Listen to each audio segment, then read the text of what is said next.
people here, and we can get you the real information about what the bill does and doesn't do. And I'm not going to push for it. Obviously, I voted for it, and I hope everyone here does too. But I think what's important is that you see what's really in the bill and what's not, and then decide for yourselves. Because when you see what's actually in the bill, you see that it's a modest package of reforms that's necessary for the state to be fiscally solvent. And I think you'll agree. So anyway, I'll move on to other subjects now. Well, before I do that, obviously vote yes on issue 3. So I think that what Jim wanted me to talk about today primarily is the new referendum that we'll be seeing in the relatively near future that will be on the ballot next year, dealing with House Bill 194. And this is a large package of election reforms that the Secretary of State put together for the legislature, that he worked together with people in the House and in the Senate to pass, that he did in coordination with local boards of elections, where we went to the local boards of elections and essentially said, what will help you run things more efficiently? We don't want long lines on election day. We don't want people being shut out of ballot places. We want to expand people's opportunities to vote. How can we do that? And so some of the things that we've done, we actually are going to allow online registration for the first time, and we put in a lot of safeguards to allow that to happen. I'll give you an idea of what some of the rules are. And this is important, I think, because what you're hearing from Jennifer Bruner and the people who are trying to do the referendum is that we're actually trying to stop people from voting. And that's absolutely not the case. That there are a lot of things in this bill that expand people's opportunities to register, that make it easier to vote, that smooth some difficult periods in the voting process for local boards of elections so that things can run efficiently and be run well instead of having fiascos on election day. And in Medina County, things tend to be run pretty well, so we don't see all of the problems that you see in other places. I served in the, I guess the non-technical term for it is the war room on election night in 2008 for the McCain campaign and the Ohio Republican Party, and I had the responsibility to direct the roving legal teams we had in Mahoning County. And I can assure you there are a lot of problems in some of these areas. I had something like 34 or 35 different incidents that I had to send people to. You know, some of them turned out to be pretty serious, some of them weren't. But at the end of the day, when you're looking at places like Cuyahoga and Mahoning, we do have some issues. And when you look at some of the things that we did, I think you see that this is designed to make there be less difficulties on election day itself, to let people vote in an orderly fashion beginning 21 days before election day, and sort of get those things out of the way so that at 7 p.m. on Tuesday night, you're not standing in a line with 5,000 people. And we made it easier for people to register. So now you can go online and you can register to vote if you have your social security number, if you're otherwise qualified to register to vote, and if you attest to the accuracy of the information that you've provided. And there are some safeguards built into that system so that people aren't just going on and registering under other people's names. The social security number will be cross-referenced against other information. Your signature, your online signature, will be used along with your BMV signature to make sure that you're the right person. Your address will be cross-referenced against your home address, so that if somebody is registering to vote using your social security number and they're not using your home address, we'll know about it, and there'll be a problem, and we'll be able to look into that and take care of it in advance of election day. So we actually expand people's opportunities to register to vote here. We actually increase the amount of time available in the voting machines themselves. I don't think that very many people enforce this, but again, we're in Medina County and things tend to be very well run here and we don't have long lines. But potentially if you were in a place where there were long lines, you might be told, okay, you've got about 30 seconds left, start knocking out those votes.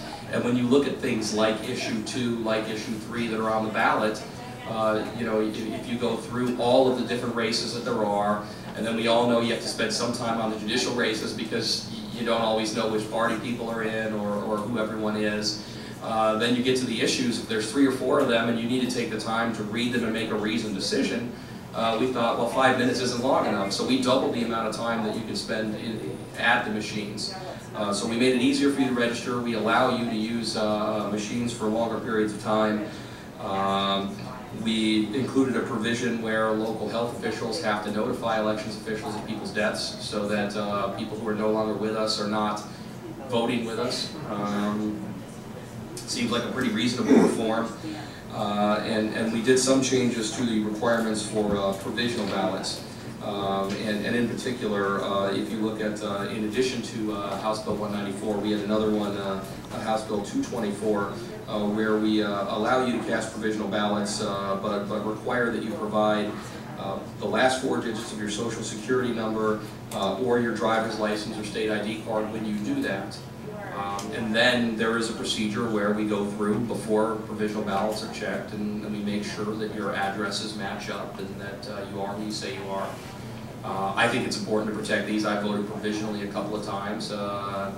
Sometimes when I moved, I haven't been as speedy as I should be, perhaps, in letting people know about that. But I think that's important that we protect that. But what you see with HB 194 is the same thing that we see, frankly, with SB 5. You see significant amounts of misinformation out there. Jennifer Bruner, the former Secretary of State, has waged an active effort to try to undo these reasonable reforms.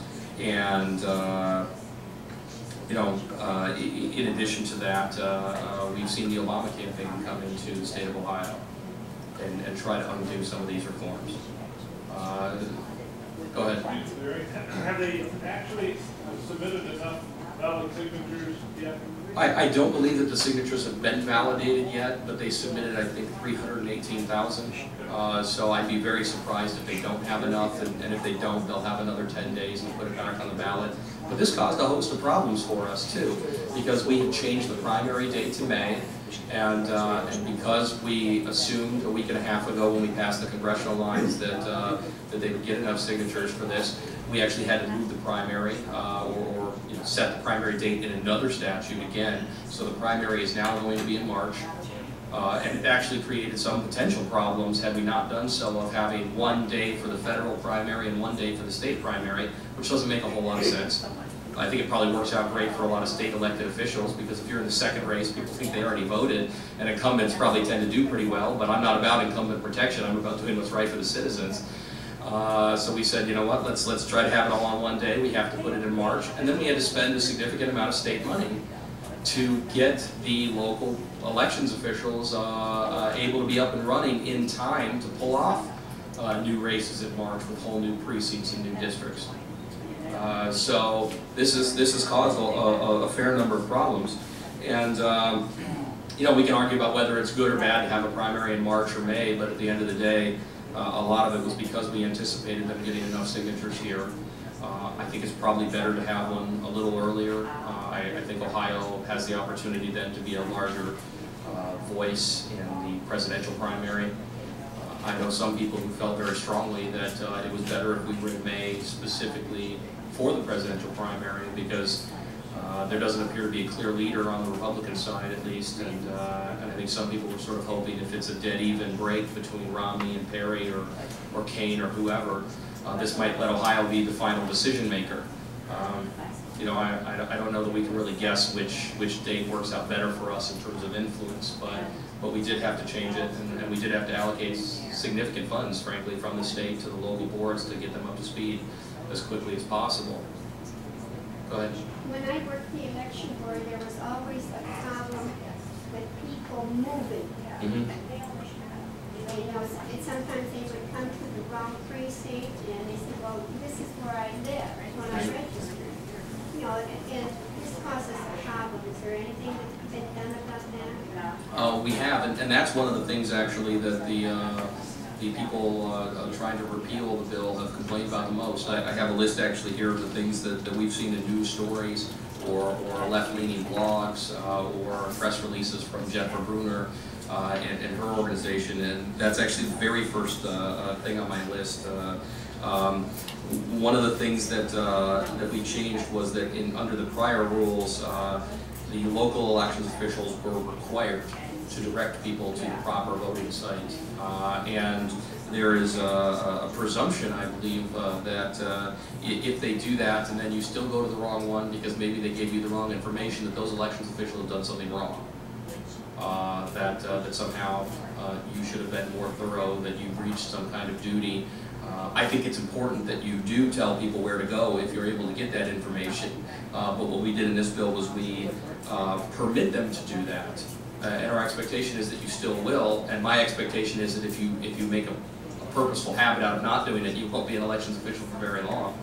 But now there's no longer a presumption that you did something wrong. If somebody comes to the wrong precinct and you do your best to try to send them to the right place, we're not going to assume at the state level that somehow you were suppressing the vote because you didn't happen to know where the precinct location was on the other side of the county. Usually, you know, when something like that came up, we called the election board and kind of went back and forth to see where the correct one is. And I think that'll still continue to happen. I think there are reasons why you don't want legal presumptions of one type or another, but I think functionally there probably won't be much difference in terms of people's willingness to help. I don't think very many people volunteer to work on election day so that they can then not help you vote. I think we all sort of understand this, and there's a lot of common sense built into the law that some of the people who oppose it, maybe they just don't give us enough credit. They don't think that, that the people who are volunteering for these positions or who are helping or who work at the Board of Elections are trying to do their public duty. And I start from the opposite presumption. I start from the assumption that if you're there on November 8th, you're there because you want to help people cast their ballot. Are they also using, bring in an electric bill, gas bill, or something like that, that is a proof of residence? Yes, you can still do that. If it is a different address than the one that you're registered to vote at, then that has to be checked after the fact, and I think in that case you probably cast a provisional ballot. I'd have to look into that specifically, but you can still use that, and that was one of the things that we discussed before in the context of the photo ID bill, which is a separate bill. That I actually said current law requires you to either have a photo ID or your social security number or a current bill, I think within the last 60 days, although don't quote me on the number of days, I'm not entirely sure, but a utility bill or a letter from the state of one sort or another using your address. And those things will continue to be required. But the things that the repeal effort, I guess is the best way to phrase that, seem to be focused on. I have a list of the things that they're upset about. We establish a minimum precinct size inside municipalities and say that a precinct has to have at least 500 electors if you're in a municipality. And they say that this is intended to force urban voters to wait in long lines. Now, 500 over the course of an entire day in one precinct doesn't seem to me that it's going to cause incredibly long lines. But also what they're saying about it isn't accurate, because the law also allows the boards of elections to apply to the Secretary of State's office for a waiver. So if there is a precinct now in Cleveland that has 490 voters, and they're concerned that if they got moved into another precinct that would be too many people and they wouldn't be able to handle it, they can tell John Husted that that's how they feel, and he can grant a waiver and let them continue with 490 or 400 or whatever the number is. So again, what they're saying about the bill is flatly contradicted by what's actually in the bill itself. We have a provision that deals with what we call overvotes, where people vote for more than one person. And one of the things that Jennifer Bruner has been talking about is accidentally then throwing out a bunch of votes because people, you know, they vote for John McCain, but then they also write in John McCain's name at the bottom. Well, in the statute, we say specifically that an overvoted ballot is counted if certain conditions are met, and one of those conditions is that if the voter marks the ballot for the same person that they write in. So again, flatly contradicted by the text of the statute itself. As I said, we now permit instead of require elections officials to direct you to the right precinct so that there isn't some sort of legal presumption that they did something wrong or improper.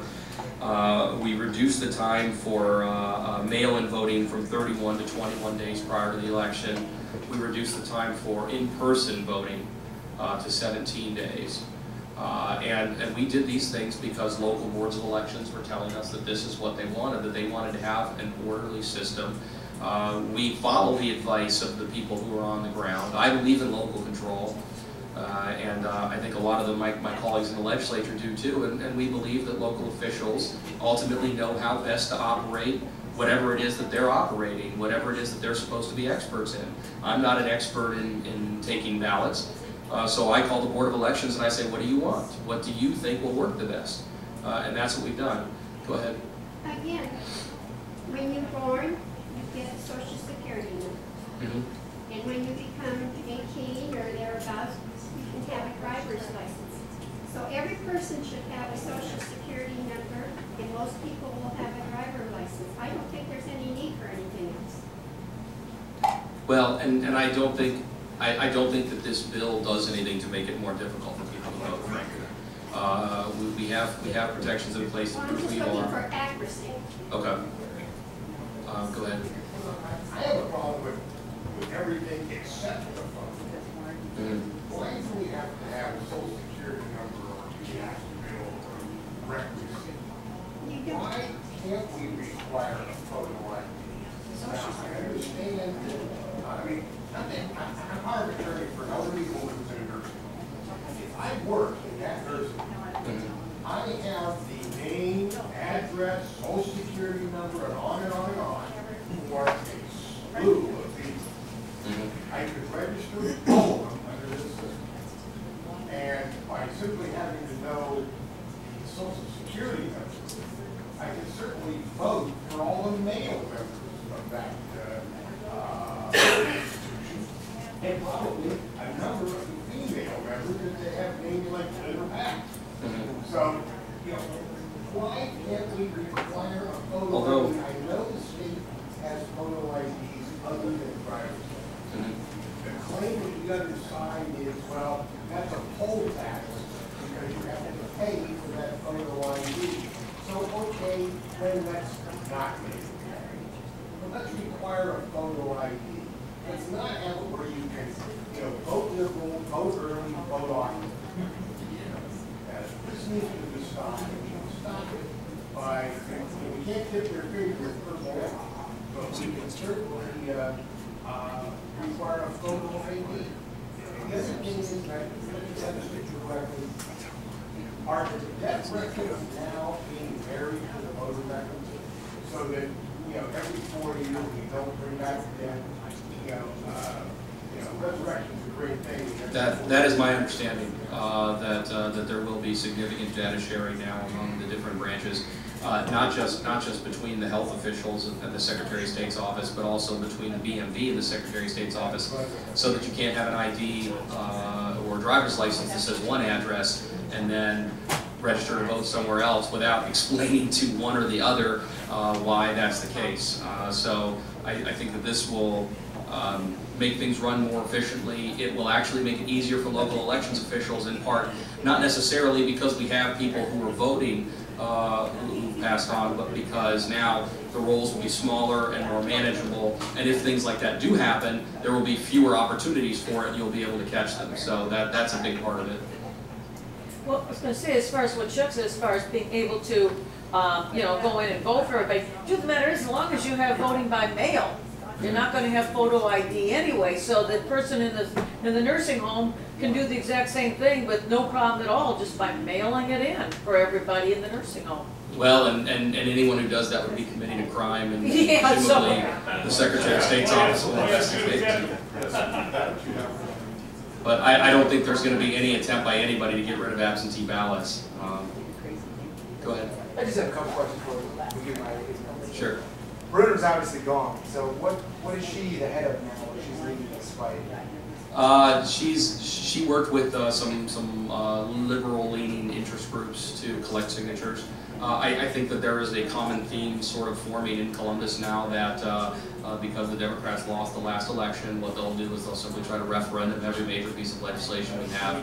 They're doing it with issue 2, even though when I spoke in favor of doing it on the Healthcare Freedom Amendment on the Senate floor, the leader of the Senate Democrats said, we elect people and that's the process, and if you don't like it, what you need to do is throw people out in the next election and elect congressmen who will vote against nationalized health care. So well, that's a pretty interesting perspective coming from somebody who just signed a petition for a repeal of a bill that we did here. If that's how it is, then why are you continually doing referendum efforts? So this is part of it, and the Obama administration, or not the administration, but the Obama campaign has devoted significant resources to this as well, because I think they think that whatever the prior rules were will somehow benefit them in the election, so they don't want these in place in November of 2012. So these reasonable and necessary reforms that have been made today to the whole process here, they're attacking those they're planning a future attack with a ballot initiative. They don't have any type of injunction or anything in place now. No, but the law doesn't take effect with the referendum.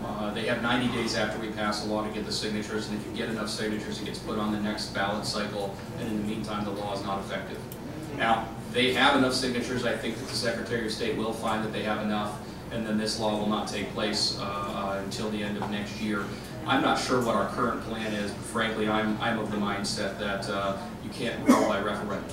I think referendum is important. I think that issue 3 proves that we ought to have the opportunity to have our voices heard, but I also don't want us to turn into California, where they have a significant number of issues on the ballot every year, where they divide up huge chunks of the state budget in advance so that when the legislature sits down, everything's already been pre-spent for them and they have nothing left to work with to fund all of their real services. And that's just not a good way to run the state. I personally wouldn't mind passing individual pieces of this separately. So just to be real clear then, so these changes were passed, written into law.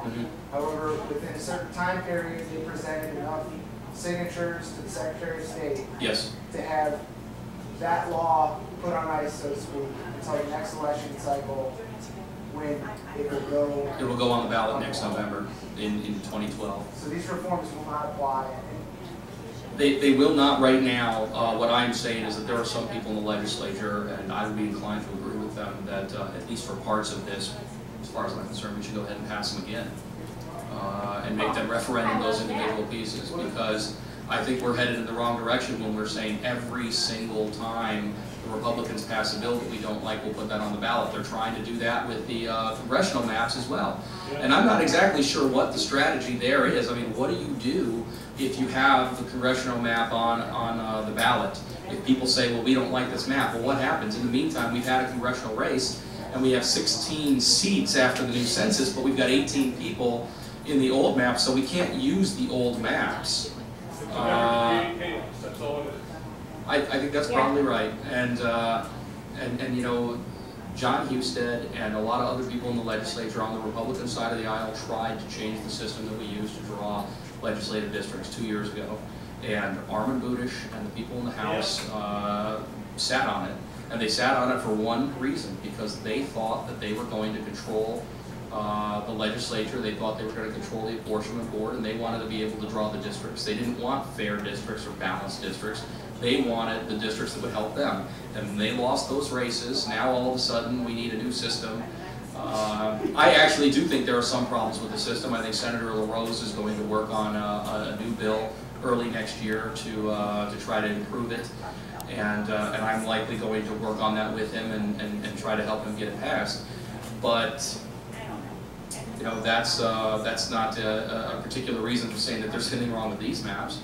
And I think that referendums are important, as I said before, but I just don't think that the response should be every time you pass a bill that we don't like, we'll put it on the ballot and we'll hold the state at a standstill, and none of your laws will be valid until November of 2012.